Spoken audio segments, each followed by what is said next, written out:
Hello, this is our second video about the treatment of mast cell tumors in pets.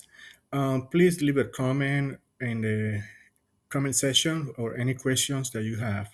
Thank you for watching. Bye. In this lecture, we'll discuss the medical management of mast cell tumors in dogs with a focus on supportive drugs, gastric protection, glucocorticoids, and newer therapies.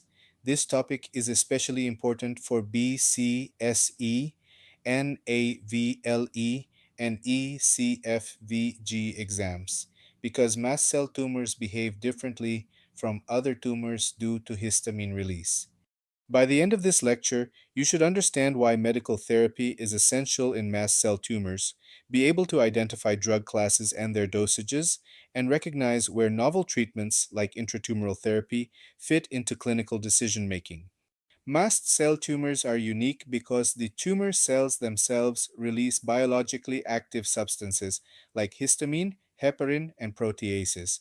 These mediators cause both local effects, such as swelling and redness, and systemic effects, including gastric ulceration and hypotension. So, treatment is not just about removing the tumor, it's also about protecting the patient. H1 antihistamines block histamine effects on blood vessels and smooth muscle. Clinically, this helps reduce edema, pruritus, and anaphylactoid reactions, especially during tumor manipulation or surgery. These drugs are supportive. They do not treat the tumor itself, but they are critical for patient safety. The most commonly used H1 blocker is diphenhydramine, dosed at 2 to 4 milligrams per kilogram every 8 to 12 hours, given orally, intramuscularly, or intravenously. Another option is chlorpheniramine, which is often used for longer term control at zero point 0.2 to zero point 0.5 milligrams per kilogram every 12 hours. Histamine also stimulates gastric acid secretion through H2 receptors.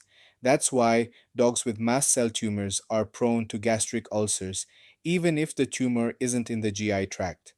H2 antagonists are used to reduce acid secretion and prevent complications like vomiting, melena, and GI bleeding. Famotidine is the preferred H2 blocker, dosed at zero point 0.5 to 1 milligram per kilogram every 12 to 24 hours.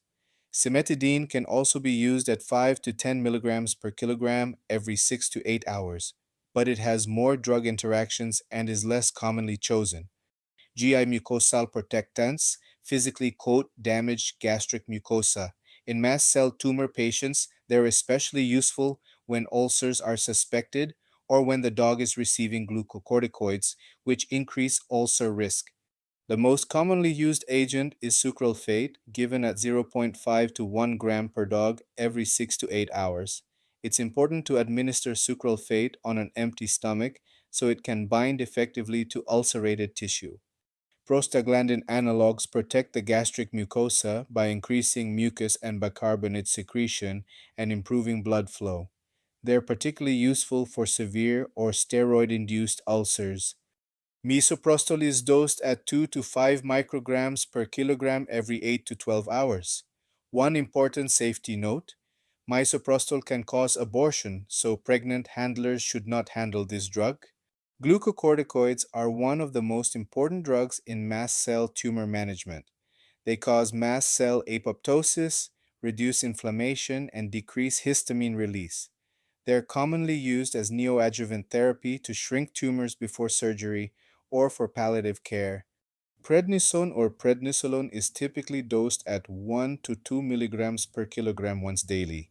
Dexamethasone, which is more potent, is dosed at zero point 0.1 to zero point 0.2 milligrams per kilogram once daily. Because steroids increase ulcer risk, they should always be combined with gastric protection. Tigilanol tiglate is a newer treatment option for non-metastatic cutaneous mast cell tumors. Instead of systemic therapy, it's injected directly into the tumor. The dose is based on tumor volume, and treatment typically involves a single intratumoral injection. It causes rapid tumor necrosis and localized tissue sloughing, which is expected.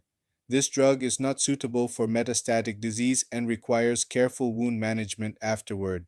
For exams, remember that H1 and H2 blockers are often used together. GI ulcers can occur even in the absence of GI tumors. Steroids help shrink tumors but increase the risk of ulcers. Antigelanal tiglate is a local therapy only, not systemic chemotherapy. Mast cell tumor management requires a multimodal approach.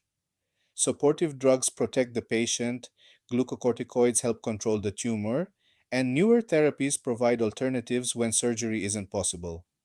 Knowing drug classes and dosages is critical for both exams and clinical practice. Thank you for watching. If you found this lecture helpful, don't forget to like, subscribe, and share. Keep studying and keep building strong clinical foundations.